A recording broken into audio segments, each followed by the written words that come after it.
ቤተሰብ እንዴት ዋላችሁ? እኔ እግዚአብሔር ይመስገን በጣም ደህና ነኝ። እናንተ ደህና ናችሁ? አለን።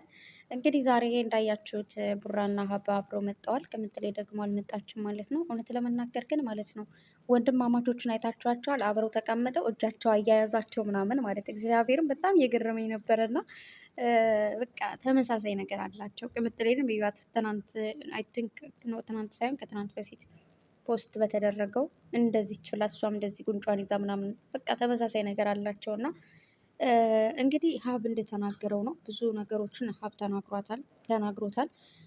ያው ሀብ እንግዲህ የብሩኬ ወንድም በስጋ የብሩኬ ወንድሙ ነው። ነገር ግን ለቅምጥሌ ደግሞ ቅምጥሌን በብሩኬ ስላወቃት ወይም ደግሞ እንዲሁ ስላወቃትም ቢሆን ልክ እንደ ታናሽ እህቱ ነው የሚቆጣትም የሚመክራትም የሚወዳትም እና ሀብ እውነት አንተን አለማድነቅና አለማክበር ንፉግነት ነው፣ እንደ እውነቱ ከሆነ ማለት ነው። ምክንያቱም ለምን እንደሆነ ልንገራችሁ።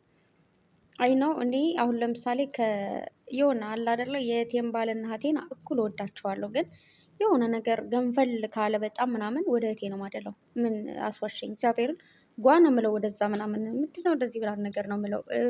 የሆነ ወንድሜንም እንዲሁም የወንድሜ ሚስትን በጣም ወዳቸዋለሁ ሁለታቸውን ምናምን። ነገር ግን የሆነ ነገር ከሆነ ይሄ ስጋ የሚባል ነገር አለ አይደል ቤተሰብ፣ ስጋ መጥፎ ነው። የሆነ ሁለት ሰዎች አብረው ሆነው ነገር ግን የምትፈርጁት ነገር ሊኖር ይችላል እና ምናልባት አሁን ቅምጥሌ ብሩኬ በማወቀው ነገር ነው እንደዚህ ነገር ተፈጥሯል ምናምን በላጓ ያለችበት አይደለ። በዚህ መልኩ ተነስቶ ቅምጥሌ ለምን ምናምን ብሎ ወደ ብሩኬ መወገን ይችል ነበረ ሀብ ማለት ነው። ነገር ግን ዛሬ ምንድን ነው ያለው? ይቅርታ ጠይቃት፣ ምንም ባላወቀው ነገር ግን ዝም ብለህ በይቅርታ አለፈው፣ ይቅርታ ጠይቃት እያለው ነበር ነው። ሀብ እውነት ሙሽዬ በደንብ ነው ያሳደገቻቸው እንደ እውነቱ ከሆነ ማርያምን በቃ ወላድ ይባርክ አይደለም የሚባለው? ያሳደገቻችሁ የወለደቻችሁ እናታችሁ ትባረክ እግዚአብሔርን።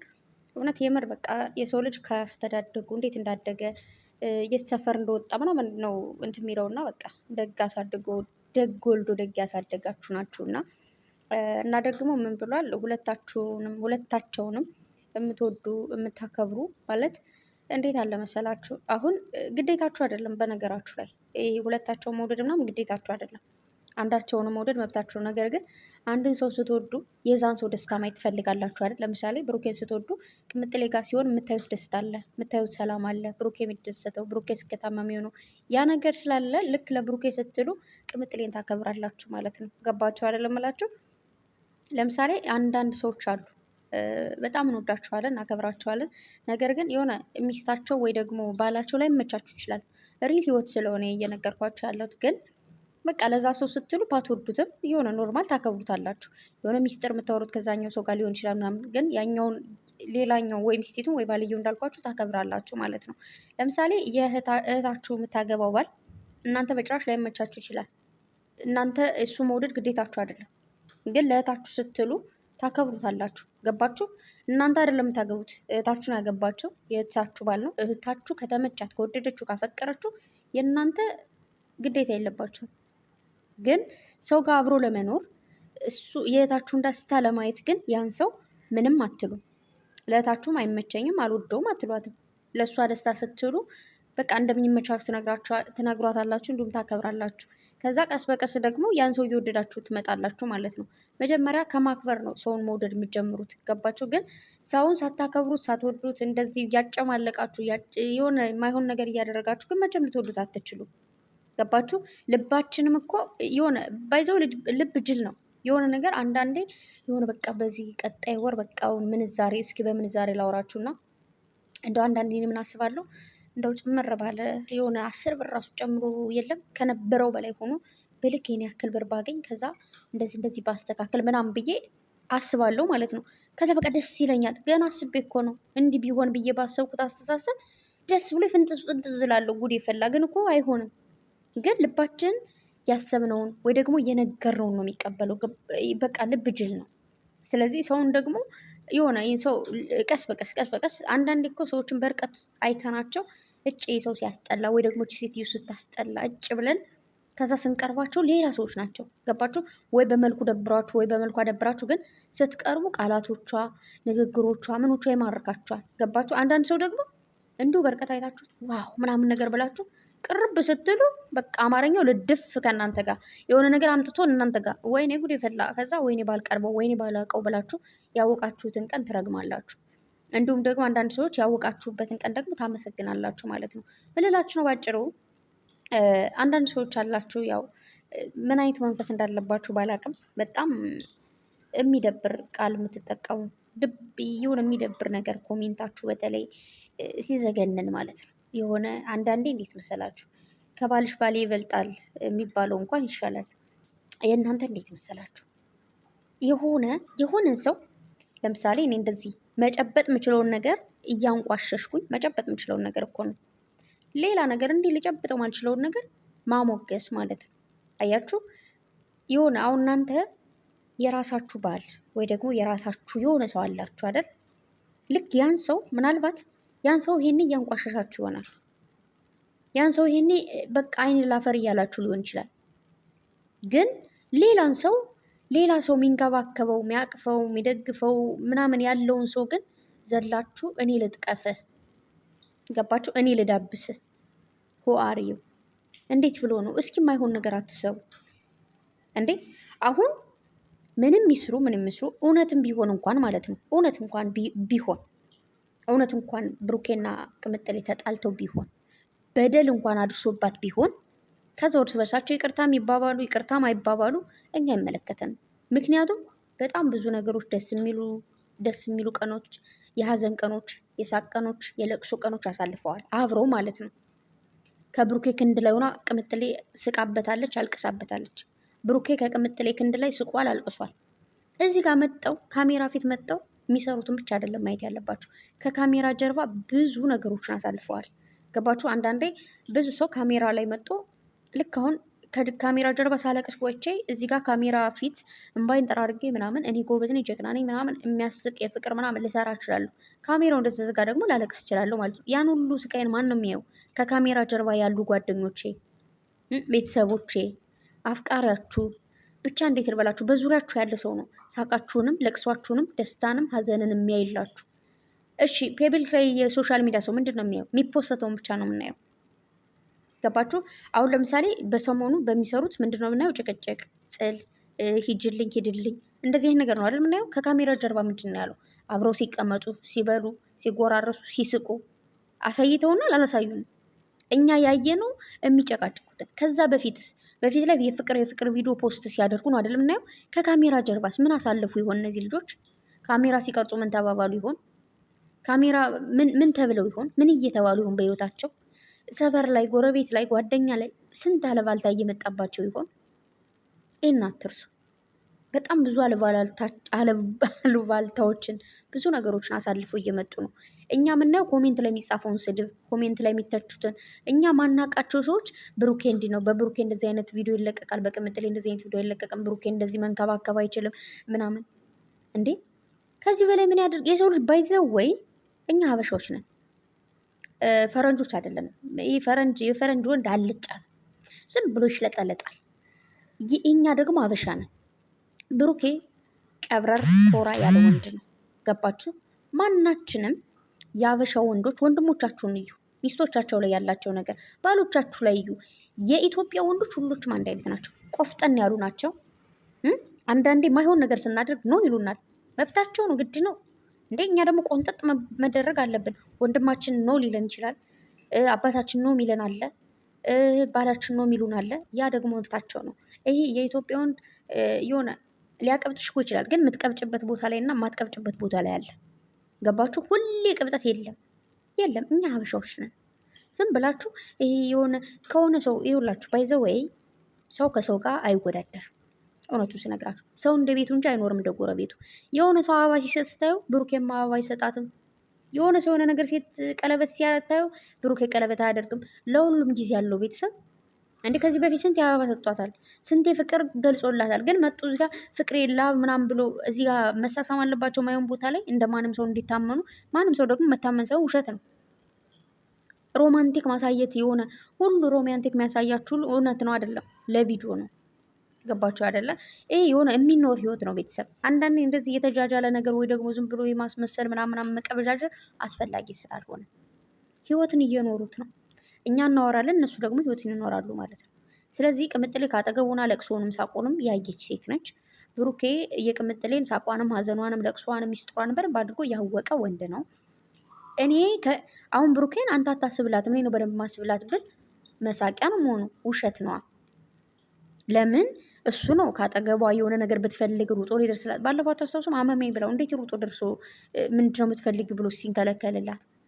ይህ ነው ወዳጅነት፣ ይህ ነው ምንድነው ይሄ ወንድነት። ገባችሁ አይደለ? እንጂ ዝም ብሎ እንዴት አድርጌ ልንገራችሁ፣ የሆነ ቦታ ላይ መጥቶ እንደዚህ ማሽለጥለጥ ምናምን ውሸት ማውራት አስፈላጊ አይደለም። የሚኖሩ ህይወት ያወራሉ፣ የሚኖረውን ይኖራሉ። ዛሬ ምንድን ነው ያለው ብሩኬ? እኔ ምን እንደሆነ አላቅም፣ ምን እንደተፈጠረ ምናልባት የተፈጠረ ነገር ሊኖር ይችላል። እሷን ያስቀይማት ወይ ደግሞ እሷን ሊያስከፋት የቻለ እሱን ነገር ትንገረኝ ነው ያለው። ማናችንም ቢሆን አንድ ነገር ሳናቅ መቼም በደፈነው ይቅርታ ልንል አንችልም። ምን አጥፍቼ ይሆን ዝም ብሎ እሺ በቃ ይቅርታ አይባልም ማለት። አንዳንዴ ዝም ብሎ ይቅርታ በደፈነው የሚላችሁ ከሆነ ያ ሰው እያሾፈባችሁ ነው። ነገ ከእሷ ጋር ስለማልቀጥል የፈለገችውን ትበል አይነት ነገር ነው። ገባችሁ? የእውነት አብሮ ከእናንተ ጋር የሚቀጥል ሰው ግን ያንን ሪል ምንድን ነው ያደረኩት፣ ምን ተፈጥሮ ነው ከኔ ጋር ምን ብታይ ነው ያን ነገር ማወቅ ይፈልጋል፣ ማጽዳት ይፈልጋል። የተፈጠረው ነገር ሪል እንድንድንድንድ ነው የተፈጠረው ብሎ ለወደፊት ህይወታቸው ጥያቄ እንዳይፈጥርባት ጽድት አድርጎ መሄድ ይፈልጋል። ገባችሁ? ደግሞ ይህንን ፕራንክ ያመጣችሁ ቅምጥሌ ነግሬያችኋለሁ፣ የብሩኬን ማንነት ለማጽዳት ነው። ምክንያቱም በጣም ብዙዎቻችሁ ከእንደዚህ አይነት ሴት ጋር ይታያል። የሆነች አንድ ሴት ደግሞ አለች፣ ፈጣሪ ትዕግስት ውስጠኝ በምን ቀን እንደው ከሱ ጋር የሆነ እንደ ጓደኝነቱን እንደቀረበች አላውቅም። የሆነ ጊዜ ቲሸርቱን የሱን ቲሸርት ለበሰች ምናለች ብላችሁ ር ያላችሁ። ከዛ ቅምጥሌ መጣ፣ ይህን ቲሸርት ከኔ ጋር ነበረ፣ ቲሸርቱ ከኔ ጋር ነበረ። እሷም የእነሱ ጓደኛ ነች፣ ከቤት የመጣች ከዛ የእሷ ታውቃላችሁ ፋቅታጭ ነች ልጅቷ፣ ያው ትንሽ እንትን ስለሆነች የኔን የሰጠዋት የለበሰችው የኔን ነው አለች። ገባችሁ? እስከዚህ ድረስ አስረዳቻችሁ። የሆነ ለሁለታቸውን ጓደኛ ስለሆነች ቅምጥሌ በተገኘችበት ትገኛለች፣ ቅምጥሌ በተገኘችበት ብሩኬ ይገኛል፣ ብሩኬ በተገኘበት ትገኛለች፣ ብሩኬ በተገኘበት ቅምጥሌ ትገኛለች። ጓደኝነት ነው ይህ እኮ። እኛ እኮ ኢትዮጵያዎች ነን ማለት እንዴት መሰላችሁ? ከጎረቤት ልጅ ጋር ከወንዱም ከሴቱም ጋር ተዳልቀን ተጫውተን ሰርግ ሂደን ተጫውተን ምን ብለን ካገኘነው ጋር ሰላም ተባብለን ብልግና እናስብ። እኛ የሆነ እንስሳ አይደለንም። የሰው ልጅ ስሜቱ ከአንድ ሰው ጋር ብቻ ነው። ባይዘወይ አሁን የፈለግኩት ሰው ላወራ እችላለሁ፣ ልደባደብ እችላለሁ ምናምን። አይ ዶንት ኬር። ማንም ወንድ ልክ እንደ ሴት ነው የሚታየኝ። ገባችሁ? ልላችሁ የፈለግኩት ምንም አይነት ነገር በሌላ ነገር ምንም ነው ማለት ስባቸው፣ ስሜታችሁ ከአንድ ሰው ጋር ብቻ ነው። የሆነ እንደ እንስሳ የምታስቡ ሰዎች ወይ ደግሞ ስሜታችሁ እንደ እንስሳ ከሆነ ኖርማል፣ ምንም ማድረግ አይቻልም። ገባችሁ አይደለ? ምን ልላችሁ ፈልጌ ነው፣ የሆነ ሰው ከሆነ ሰው ጋር ስታዩት በቃ በሌላ ነገር ማዟዟር ምን ማለት ነው እንደ እስር ቤት እኮ አይደለም። የሰው ልጅ እኮ ሲያፈቅር ወይ ፍቅር ጋር ሲገባ ወይ ደግሞ ትዳር ሲገባ እስር ቤት አይደለም ሊገባ የሚገባው እንዴ። ፈለኩት ጋር ላወራች ነው እችላለሁ፣ በስራ ምክንያት እገናኛለሁ፣ የሰፈሬ ሰዎች ሰላም እላለሁ እንዴ። አብሬ የተማርኳቸውን ባገኝ ጥምጥም ነው ምልባቸው እንዴ። ምን እሺ ምንድነው እነሱን ስላቀፍኳቸው ምናምን ሌላ ነገር ምናምን ነገር ሌላ ነገርን ይወስዱታል እንዴ ቆንጥረው። አዎ በእናታችሁ ምን አድርጌ ላውራ? እናቴ ትሙት በጣም እየገረመኝ ስለሆነ የምሬን እኔ ከልቤ ነው ማወራችሁ።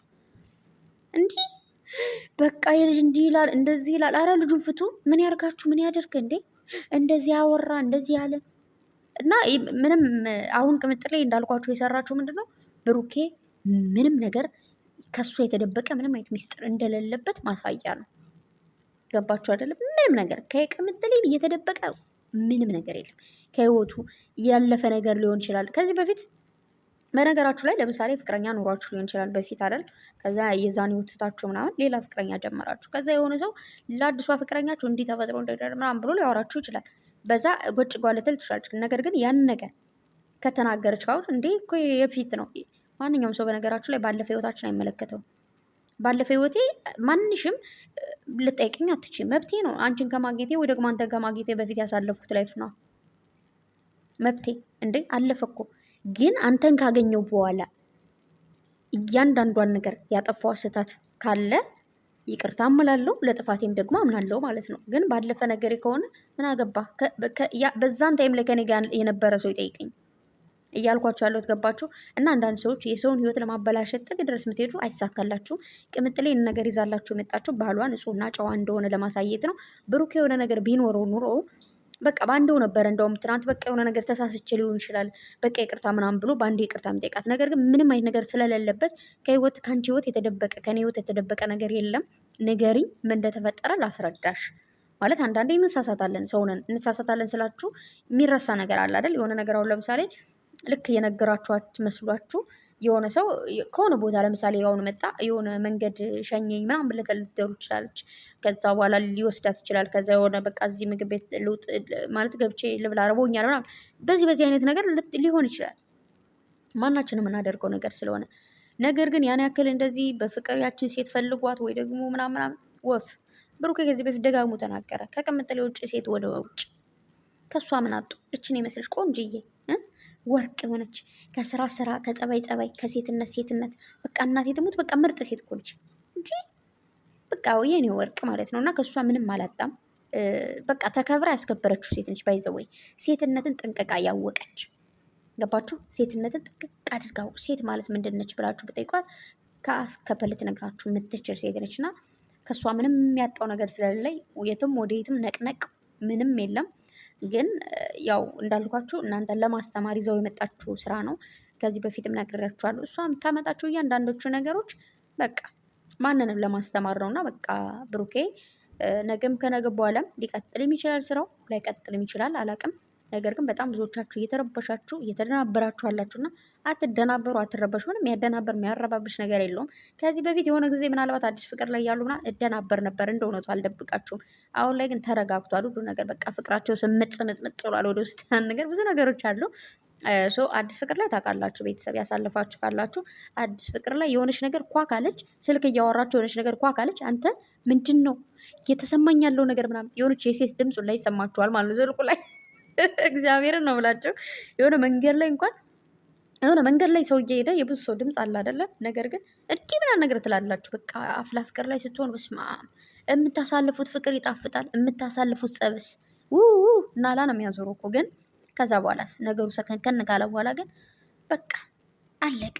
ብትደወላችሁ ስልክ ባይደወልላችሁ ብታገኙ ባታገኛት በቃ ኖርማል ቢዚ ሁና ነው ስራው ሁና ነው እንደዚህ ሁና ነው ምናምን ማለት ከዛ በፊት አዲስ ፍቅር ላይ ስትሆኝ ካልደወል አልደውልም እንዴ እኔ ደጋግሜ ከደወልኩማ በቃ ይኮራል ምናምን ትኮራለች አይነት ነገር። ከዛ ከቆያችሁ ግን እናንተ 50 ጊዜ ብትደውሉ ራሱ የደወላችሁ አይመስላችሁም። 50 ጊዜ ብትደውልም እንደዛው ማለት ነው። እንደዛ ስልክ ደውላችሁ ባይነሳ በቃ ኖርማል ሰከን ትላላችሁ። ነገሩ በረድ እያለ ይሄዳል። እና አሁን እነሱ ደርበብ ብለው በቃ ደልደል ያለ ፍቅር ላይ ስለሆኑ ያሉት ልቤ ደጭ ነው ማይለው። በነገራችሁ ላይ ማለት ነው ልቤ ይነግረኛል። የሆነ ነገር ሊፈጠር ሲል ልቤ እንዲህ ነው የሚመታው። ማርያምን እንዲህ ድው ድው ድው ይላል። በጣም ይመታል ልቤ። እኔ በህይወቴ በቃ የሆነ ነገር ኦንላይንም እንደዚህ አይነት ነገር በማያቸውም ሆነ እውነት ሪል እኔ ህይወት ላይም የሆነ ነገር ሊፈጠር ማለት ነው ልቤ ነው የሚነግረኝ። በቃ ልቤ የሌለን የሚመታው። ከዛ ኖርማል ነገር ከሆነ ግን ምንም ነው የማይመስለኝ። የሆነ ነገር ሲፈጠር ሆነ ወፍ። ስለዚህ ምንም አትበሉ። አንቺ ብሩኬ ምንሽ ነው እንደው ይሄ ልጅ እኮ ያንተ ትዕግስት እኮ ያንተ እንደዚህ ስራ ነው እንዴ? ካልሰሩ መብላት አለ እንዴ? አሁን አንቺ ማዳም ቤት ሽንት ቤት ሳትፈቀፍቂ ደሞዝ ይሰጥሻል? አይሰጥሽም። የለም። እንዴት ይሰጥሻል? ሳሰሪ። እነሱም ደግሞ ካልሰሩ እንዲህም ተደባደውም ሆነ ተሳሳሙ ሆነ ምንም አሉ ሆነ ካልሰሩ የትም አይመጣም፣ የትም አይመጣም። እናቴ የወር ደሞዛችን ሽንት ቤት ፈቅፍቀን ቤት አጽድተን እቃ አጥበን ምግብ ሰርተን ላባችን ጠብ አድርገን እንደሆነችው ሁላ እነሱ ደግሞ እንዲህ ተሰድበው ተቦጭቀው ታምተው ምን ብለው የምትመጣ ገንዘብ ናት። ገባችሁ አይደለ? ስለዚህ እንደፈለግሽ ብትመታው እንደፈለግሽ ብታሞግሰው ምንም አያገባችሁ። እኔ ግርም የምትሉኝ ስታሞግሱ አሞግሰችሁ ስስሙ ሳመችሁ ከቤታችሁ ውስጥ ለምን ሄድሽ? ኧረ ወይኔ ጉድ የፈላ የሆነ ነገር ሲፈጠር ለምን እንደዚህ እንዲህ ሚስቱ እኮ ነች። እንደው ምንድነው ይሄ ቢታገሳት ባይታገሳት በቃ አንተ ምንም ችግር የለውም አይዞ በቃ ሰውን አትበድል እንጂ እንደዚህ በደልና እንትን አታቁም። ሲጀምር ምንም የተበደሉ ነገር የለም። ስራና ስራ ነው እየሰሩ ያሉት። ይስሩበት። አታለቃቅሱ። አልቃሻዎች ያላችሁ በስመ አብ። ስለዚህ ስርዓት ያዙ። ቅምጥሌም ቡራም የአንድ ሳንቲም ገጽታዎች ናቸው። አንዳንድ ድፍንቅል የሆናችሁ ሰዎች አላችሁና ስርዓት ያዙ። የብሩኬ ደጋፊ ነኝ ቅምጥሌ ወደዛ ዞር በይ፣ የቅምጥሌ ደጋፊ ነኝ ብሩኬ ወደዛ ዞር በይ። እናንተ ዞር በሉ ራሳችሁ። ምንም አታመጡ፣ ምንም አታመጡ። ድብን አድርጋችሁ ሄዳችሁ ታዩና ከዛ በኋላ ብቻ ዋናው ማየታችሁ ነው። እዩላቸው። ከዛ ውጭ ግን አትንጨርጨሩ። አርፋችሁ ተቀመጡ። ብሩኬም የጀመርከው ስራ በሰላም ይጠናቀቅለት። ቅምጥሌም አለች። ቅድም ቪዲዮ ካለቀ በኋላ ራሱ በቃ ፏ ነው ሁሉ ነገር። ለማንኛውም አትጨነቁ ለማለት ነው የምትጨነቁት። ደስ ያላችሁ ደግሞ ደስ አይበላችሁ። ምንም የተፈጠረ ነገር የለም። ሁሉም ፍቅር፣ ሁሉም ሰላም፣ ሁሉም ፏፈሽ ነው። ስለዚህ ሀብ ደግሞ ወንድሜ ከጎናቸውም ስላለ አመሰግናለሁ። ብቻ ሁላችሁም በጣም ወዳችኋለሁ፣ በጣም አከብራችኋለሁ። ሰላም ተፈጥሮ እስኪመጡ ሁላችሁም በትዕግስት ታገሱ፣ ታግሳችሁ ጠብቁ። ትርፍ ቃል አታውጡ ለማለት ነው የመጣሁት። ደህና ደሩ። የነገ ሰው ይበለን ባይ